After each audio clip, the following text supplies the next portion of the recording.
ஜோஜோ TV. தங்க புலி. ஒரு நாள் சம்பா தன்னோட புருஷன் கூட தன்னோட பிறந்த வீட்டை விட்டு கிளம்பிட்டு இருந்தா.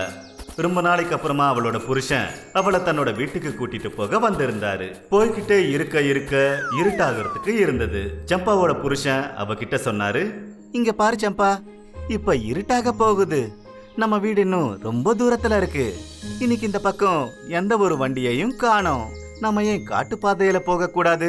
அந்த வழியில போனா நாம சீக்கிரமா வீட்டுக்கு போய் சேர்ந்துடலாம். தான் புருஷன் சொன்னதை கேட்டுட்டு சம்பா சொன்னா, ஆமாம்மா, கண்டிப்பா ரொம்ப நாள் ஆயிடுச்சு. வீட்டுக்கு போகணும்னு தான் மனசுக்கு ரொம்ப ஆசையா இருக்கு. எவ்வளவு சீக்கிரம் போகணுமோ அவ்வளவு சீக்கிரம் வீட்டுக்கு போகணும்னு நீங்க எப்படி சொல்றீங்களோ அதுதாங்க சரி. புருஷன் பொண்டாட்டி 2 பேரும் காட்டுல சின்ன பாதை வழியா அவங்க கிராமத்தை நோக்கி போனாங்க. சம்பாவோட அம்மா சாப்பிடுற ஒரு டப்பாவை சம்பாவுக்கு கொடுத்தாங்க. ஏன்னா போற வழியில பசி எடுத்ததுன்னா புருஷன் பொண்டாட்டி 2 பேரும் உட்கார்ந்து சாப்பிடுவாங்கன்னு கொடுத்தாங்க. போற வழியில பசி எடுக்க ஆரம்பிச்சது. அப்போ சம்பா புருஷன் கிட்ட சொன்னா, என்னங்க இங்க பாருங்க, இந்த வானிலை எவ்வளவு நல்லா இருக்கு. அப்புறம் இந்த மரம் பாருங்க எவ்வளவு அடர்த்தியா இருக்கு. வாங்க இங்க உட்கார்ந்து நாம சாப்பிடலாம். இதுவும் நல்லாதான் இருக்கு. வீடு இன்னும் ரொம்ப தூரம் இருக்கு. புருஷன் பொண்டாட்டி 2 பேரும் மரத்தடியில உட்கார்ந்து சாப்பிட ஆரம்பிச்சாங்க. அப்ப திடீர்னு அவங்க கிட்ட ஒரு சாது வந்தாரு. சாது அவங்கள பார்த்து சொன்னாரு, பிக்ஷாம் தேஹி, பிக்ஷாம் தேஹி.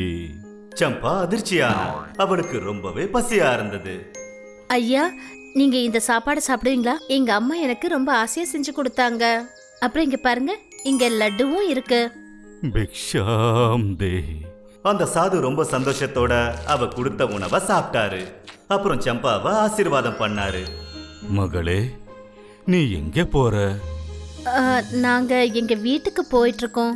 இந்த பாதையில போனா எங்க கிராமத்துக்கு நாங்க சீக்கிரம் போயிடலாம்.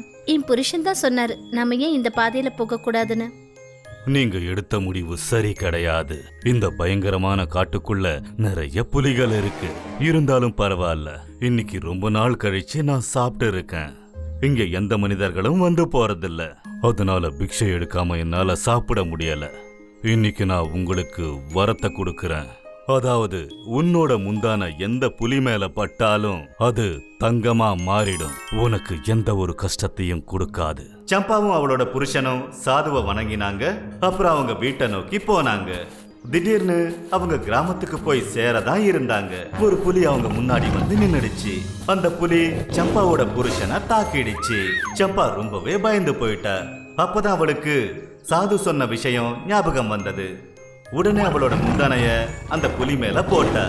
புலி எந்த நிலைமையில இருந்ததோ அது உடனே தங்கமா மாறிடுச்சு. அட, ரொம்ப நன்றி சாது பாபா, எனக்கு இந்த அற்புதத்தையும் மாயையையும் கொடுத்திருக்காரு. அதனால உங்க உயிர் காப்பாத்தப்பட்டுடுச்சு. உங்களுக்கு ஒண்ணும் இல்லையே? ஆமா சம்பா, எனக்கு ஒண்ணும் இல்ல, நான் நல்லதா இருக்கேன். சரி வா, வீட்டுக்கு போலாம். புருஷன் பொண்டாட்டி 2 பேரும் தங்க புலிய அதே இடத்துல விட்டுட்டு நிம்மதியா அவங்க வீட்டுக்கு திரும்பி வந்தாங்க. இதுக்கு தான் சொல்லுவாங்க, நல்லது செஞ்சா நன்மையே நடக்கும். பப்புங்கிற பேர் கொண்ட ஒரு முயல் இருந்தது. அது தன்னோட தோழி மீனை சந்திக்கிறதுக்காக தினமும் அங்கே போகும். அப்புறம் அது கிட்ட தன்னோட மனசுல இருக்கிற எல்லா விஷயங்களையும் சொல்லும்.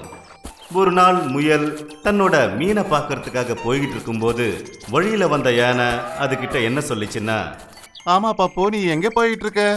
உனக்கு விஷயம் தெரியுமா? நம்ம காட்டுல ஒரு போட்டி நடக்க போகுது. நடக்க போற இந்த போட்டியில நான் தான் ஜெயிக்கணும்னு கடவுள்கிட்ட வேண்டிக்க. பப்பு இந்த விஷயத்தை கேட்டதுமே ரொம்ப சந்தோஷப்பட்டுச்சு.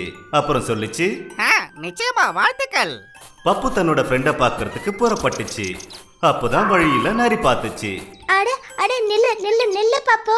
நீ வேண்டிக்கிட்ட நிச்சயமா கடவுள் கேட்பாரு. நீ கடவுள்கிட்ட வேண்டிக்கோ, நாளைக்கு நடக்க போற போட்டியில நான் தான் ஜெயிக்கணும்னு. பப்பு சிரிச்சுக்கிட்டே நரி கிட்ட சொல்லிச்சு, கண்டிப்பா நான் வேண்டிக்கிறேன்.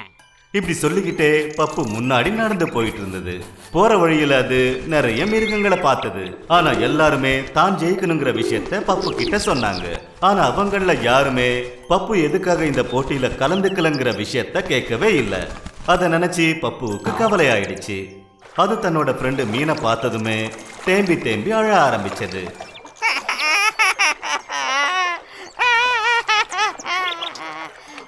அடடா, என்ன விஷயம்? நீ எதுக்காக அழுதுட்டு இருக்கிற பாப்பு? பப்பு எல்லா விஷயத்தையும் மீன் கிட்ட சொல்லுச்சு.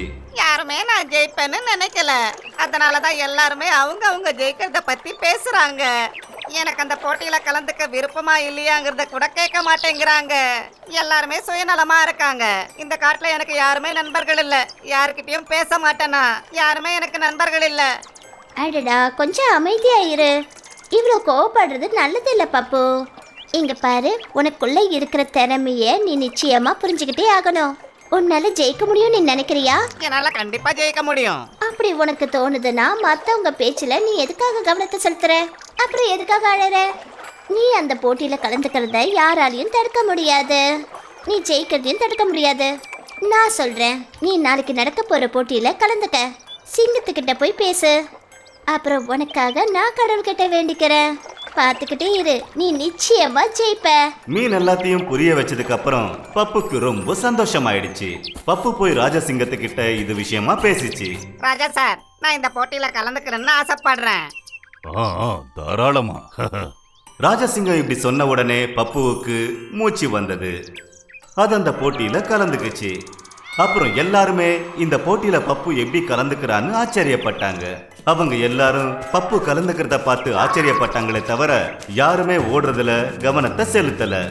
அப்புறம் அதனால பப்பு எல்லாரையும் விட முன்னால ஓடினான். அப்புறம் அந்த போட்டியில ஜெயிச்சிட்டான். எல்லாருமே ரொம்ப சந்தோஷப்பட்டாங்க.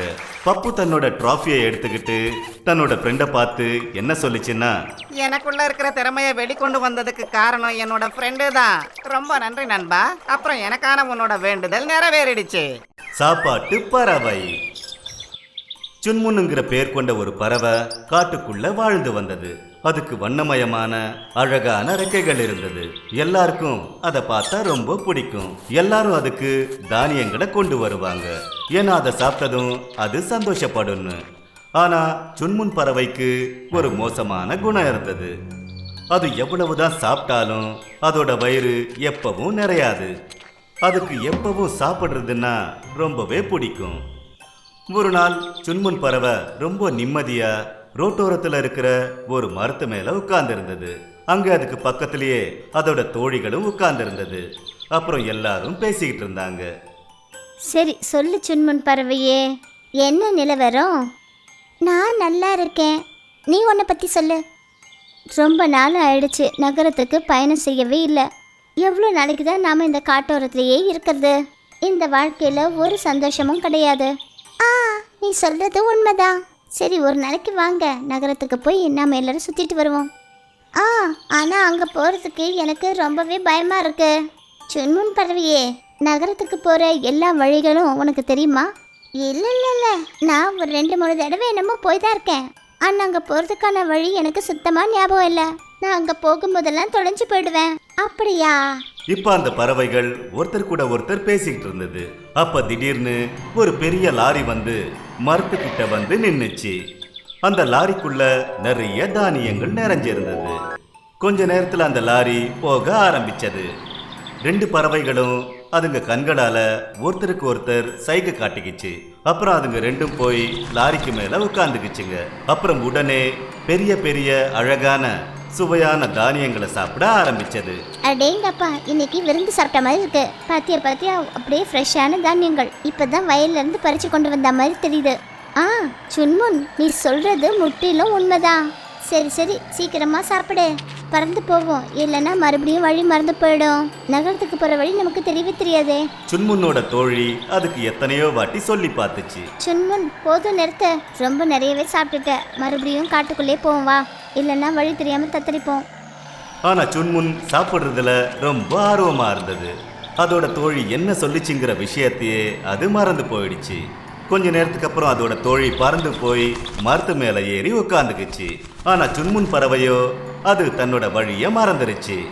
ஐயோ ராமா, நான் எங்க வந்திருக்கேன்? இப்போ என்ன பண்றது? எனக்கு வீட்டுக்கு போறதுக்கான வழி கூட தெரியாது. ஆனா சுன்முன் பறவையோட தோழிகள் எல்லாம் ரொம்ப புத்திசாலிங்க. அது தன்னோட நண்பர்களை கூட்டிக்கிட்டு ஒன்று சேர்ந்து சுன்முன்னை தேடி முன்னாடி போச்சுங்க. அப்புறம் அதை கண்டுபிடிச்சி மறுபடியும் காட்டுக்கு கூட்டிட்டு வந்துச்சுங்க. அட, நீங்கெல்லாம் எங்க இருக்கீங்க? ஆமா சுன்முன், சீக்கிரமா புறப்படு. இந்த முறை வர வழியில அடையாளத்தை வச்சுட்டு வந்திருக்கோம். புறப்படு புறப்படு. சுன்முன் பறவைய பார்த்ததுமே எல்லா பறவைகளும் ரொம்ப சந்தோஷமா இருந்தது. அதுங்களோட மரத்துக்கு திரும்பி போனப்ப சுன்முன் பறவை எல்லார்கிட்டயும் மன்னிப்பு கேட்டுச்சு. என்ன மன்னிச்சிடுங்க. என்ன மறுபடியும் இந்த இடத்துக்கு கூட்டிட்டு வரதுக்கு நீங்க எல்லாம் நிறைய உதவி செஞ்சிருக்கீங்க. நான் உங்களுக்கு நன்றி கடன் பட்டவ. ரொம்ப நன்றி ஃப்ரெண்ட்ஸ். இப்ப எல்லாரும் மறுபடியும் ரொம்ப சந்தோஷமா இருந்தாங்க. அப்புறம் சுன்முன் பறவை பேராசைப்படுறத மொத்தமா மறந்துருச்சு. புத்திசாலியான முதலை, சிங்கம், அப்புறம் குரங்கு. குரங்குக்கு எப்பவும் ஒரு பழக்கம் இருந்தது. அது காட்டுல இருக்கிற மிருகங்கள் எல்லாத்தையும் நக்கல் பண்ணிக்கிட்டே இருக்கும். ஆனா அது நக்கல் பண்ற வேலைய சிங்கத்துக்கிட்ட மட்டும் வச்சுக்காது. ஏன்னா ராஜா சிங்கம் அது எப்பவும் தன்னோட குகைக்குள்ளேயே இருக்கும். ஒரு நாள் ராஜா சிங்கத்துக்கு காட்டை சுத்தி பார்க்கணுங்கிற ஆசை. காட்டை சுத்திக்கிட்டே ராஜா சிங்கம் ஒரு அழகான ஏரி கிட்ட வந்து உட்கார்ந்தது. அப்புறம் அது தனக்குத்தானே பேசிக்க ஆரம்பிச்சது. அடேங்கப்பா, இந்த இடம் எவ்வளவு அழகா இருக்கு. இப்ப ராஜா இவ்வளவுதான் சொல்லிட்டு இருந்தது. அந்த ஏரிக்கு பக்கத்துல இருந்த ஒரு மரத்து மேல உட்கார்ந்து இருந்த குரங்கு சிங்கத்தை நக்கல் பண்ணுச்சு. அப்புறம் அதே வார்த்தைய திரும்ப சொல்லுச்சு. அதாவது சிங்கம் சொன்னத. இந்த இடம் எவ்வளவு அழகா இருக்கு. இத யார் சொன்னது? இது யார் சொன்னது? அந்த குரங்கு மறுபடியும் அதை கிண்டல் செஞ்சது. ராஜா சிங்கம் டென்ஷன் ஆகி எழுந்து நின்னுச்சு. யாரு அந்த முட்டாள்? யார் அந்த முட்டாள்? நான் உன்னை விட மாட்டேன். குரங்கு, உனக்கு என்ன ஒரு தைரியம்? இரு, இப்ப என்ன பண்றேன்னு பாரு. ஏய் குரங்கு, இப்ப நான் உன்னை என்ன பண்றேன்னு பாரு. இப்படி சொல்லிட்டு அந்த குரங்கு இந்த மரத்துல இருந்து அந்த மரத்துக்கு குதிச்சது. அந்த மரத்துல இருந்து இன்னொரு மரத்துக்கு இப்படி குதிச்சு காட்டுக்கு நடுவுல போய் சேர்ந்துருச்சு. ராஜா சிங்கத்துக்கு இந்த விஷயத்தினால ரொம்ப கோபம் வந்துருச்சு. நாளைக்கு நீ வருவல்ல, உன்னை உயிரோட சாப்பிடுறேன் பாரு. குரங்கு செஞ்ச இந்த சேட்டை ராஜாவுக்கு சுத்தமா பிடிக்கல. இந்த விஷயம் நடக்கும்போது தண்ணிக்குள்ள இருந்த முதல்ல எல்லாத்தையும் பார்த்துக்கிட்டு இருந்தது. கொஞ்ச நேரத்துக்கு அப்புறம் அந்த ராஜா சிங்கம் திடீர்னு அங்கிருந்து மறைஞ்சிருச்சு. அப்புறம் குரங்கு அங்க திரும்பி வந்தது. ஆனா என்னது இது? குரங்கோட கையில அடிபட்டு இருந்தது. என் கையில யாரோட கண்ணு பட்டுச்சோ தெரியலையே. மரமா குதிச்சு போனதுல ஏதோ மரத்தோட முள்ளு குத்திடுச்சு. ஐயோ வைத்தியரே, எங்க இருக்கீங்க? முதல்ல காட்டோட வைத்தியர் முதல்ல தண்ணிக்குள்ள இருந்து எழுந்துச்சு. அப்புறம் குரங்குக்கு அது கட்டு போட்டு விட்டது. முதல்ல ரொம்பவே புத்திசாலி. அது ராஜா பின்னாடி வரத பார்த்துட்டு அதுக்கு புரிஞ்சு போச்சு. இந்த தடவை ராஜா சிங்கம் குரங்க அப்படியே சாப்பிட போகுதுன்னு. புத்திசாலியான முதல்ல குரங்குக்கு சைகை காட்டிச்சு. அப்புறம் சொல்லிச்சு, நான் சொல்ற வரைக்கும் நீ பேசவே பேசாத. குரங்கு தலையை அசைச்சது. அப்பதான் முதல்ல குரங்கு கிட்ட சொல்லிச்சு, வாவ், நம்ம ராஜாவை பத்தின உன்னோட சிந்தனை ரொம்ப நல்ல விதமா இருக்கு. நானும் நீ சொன்னதை ஒத்துக்கிறேன். நம்ம ராஜா சிங்கத்தை போல நல்லவர் இந்த காட்டுல வேற யாருமே கிடையாது. ஆனா நீ அவரை இன்னைக்கு கிண்டல் பண்ண விதம் இருக்கே, இதெல்லாம் என்கிட்ட சொல்றியே. நீ ராஜாவையே பார்த்து இதுக்காக அவர்கிட்ட கண்டிப்பா மன்னிப்பு கேளு. தன்னை பத்தி பாராட்டினதை கேட்டுட்டு ராஜா சிங்கத்துக்கு ரொம்ப சந்தோஷமாயிடுச்சு. அப்புறம் எதுவுமே பேசாம அங்கிருந்து போயிடுச்சு. அதுக்கப்புறமா முதல்ல குரங்கு கிட்ட என்ன சொல்லுச்சுன்னா, இன்னைக்கு நான் வந்து உன்னை காப்பாத்திட்டேன். ஆனா நல்லா ஞாபகம் வச்சுக்க, நம்மளை விட பலசாலியா இருக்கிறவங்கள என்னைக்குமே நாம கிண்டல் பண்ணக்கூடாது.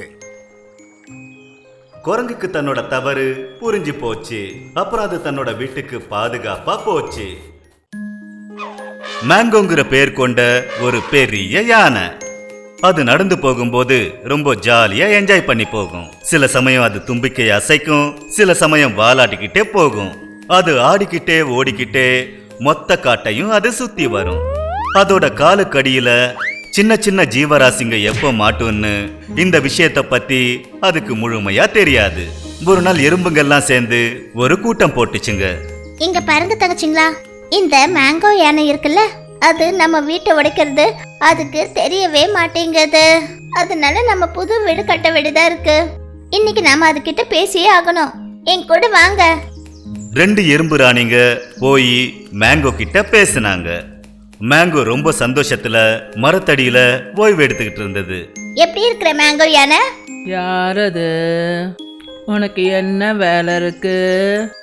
இப்போ எதுக்காக நீ என்னோட தூக்கத்தை கெடுத்த? நாங்க உன்கிட்ட கொஞ்சம் முக்கியமா பேசணும். முக்கியமான விஷயமா? என்ன அது? இங்க பாரு மேங்கோ, நீ நடந்து போகிறது உனக்கு ரொம்பவே பிடிச்சிருக்கு. ஆனா உனக்கு ஒன்று தெரியுமா? நீ நடந்து போனா எங்களுக்கு பிடிக்கவே இல்லை. ஏன் ஏன் அப்படி சொல்றீங்க? நான் உன்னை ஒன்றும் எந்த தொந்தரவும் பண்ணலையே. பண்ணிருக்க. நல்ல கவனமா யோசிச்சு பாரு. உன் காலடியில தினமும் எங்களோட எத்தனை வீடு உடைஞ்சு போகுது தெரியுமா? அப்புறம் அதுக்குள்ள இருக்கிற எங்க எறும்புங்க செத்து போகுது. மெல்ல மெல்ல எங்க எறும்புகளோட எண்ணிக்கை இந்த காட்டுல குறைஞ்சு போயிடுச்சு. அதுக்காக தான் நாங்க உன்னை பார்க்க வந்தோம். கொஞ்சம் பார்த்து தான் நடந்து போய மேங்கோ. நீ இந்த மாதிரியே நடந்து போனீனா அப்புறம் நாங்க இந்த காட்டை விட்டே போக வேண்டியதாயிடும். வேண்டாம் வேண்டாம் வேண்டாம் வேண்டாம் வேண்டாம். என்ன எப்படி ஆயிடுச்சு? நான் கொஞ்சம் கூட கவனிக்கவே இல்லை. நீங்க என்கிட்ட வந்து சொன்னது நல்லதா போச்சு. இனிமே நான் கொஞ்சம் கவனமா போறேன் எறும்புராணி. நான் ஒன்றும் உங்களுக்கு எதிரி கிடையாது. நான் என்ன பண்றது சொல்லுங்க? என்னுடைய உடம்பு அவ்வளோ பெருசா இருக்கு. நான் நடந்து போகும்போது எனக்கு கவனமே இருக்க மாட்டேங்குது. நீங்க எனக்கு குரல் கொடுத்து சொல்லிடுங்க. இனிமே நானும் என் சைட்ல இருந்து ரொம்ப கவனமா இருப்பேன். சரியா? இனிமே நீ கவனமா இருப்பல? நிச்சயமா. அந்த நாளைக்கு அப்புறமா இந்த விஷயத்துல மேங்கோ ரொம்ப கவனமா இருந்தது. அதுக்கப்புறம் அது எந்த எறும்போட வீட்டுலயும் கால் வைக்காது. ஒரு நாள் எறும்புங்க தங்களோட புது வீட்டை கட்டிக்கிட்டு இருந்தது. அப்போ திடீர்னு மேங்கோ அழற சத்தம் கேட்டுச்சு. காப்பாத்துங்க. அட, இது மேங்கோ யானையோட சத்தமாச்சே. வாங்க வாங்க போய் பார்த்துட்டு வருவோம். என்ன ஆச்சு மேங்கோ? நீ எதுக்காக இப்படி துடிக்கிற? என்னதான் விஷயம்? என்னோட காலில் என்ன ஆச்சுன்னு எனக்கே தெரியல. நடக்கிறதுக்கு ரொம்ப கஷ்டமா இருக்கு. இரு நான் பார்க்கறேன். எறும்பு கவனமா பார்த்துச்சு. மேங்கோவோட கால்ல ஒரு சின்ன முள்ளு குத்திக்கிச்சு. எறும்பு தன்னோட நண்பர்களை கூப்பிட்டுச்சு. அப்புறம் எல்லாம் சேர்ந்து மேங்கோவோட கால்ல இருந்த முள்ளை எடுத்துதுங்க. அப்புறம் மேங்கோ நல்லபடியா குணமாச்சு. அதுக்கப்புறம் அது சொல்லுச்சு, ஓ, என்னோட அன்பு எறும்புங்களே, உங்களுக்கு ரொம்ப நன்றி. பரவாயில்ல, இருக்கட்டும் மேங்கோ.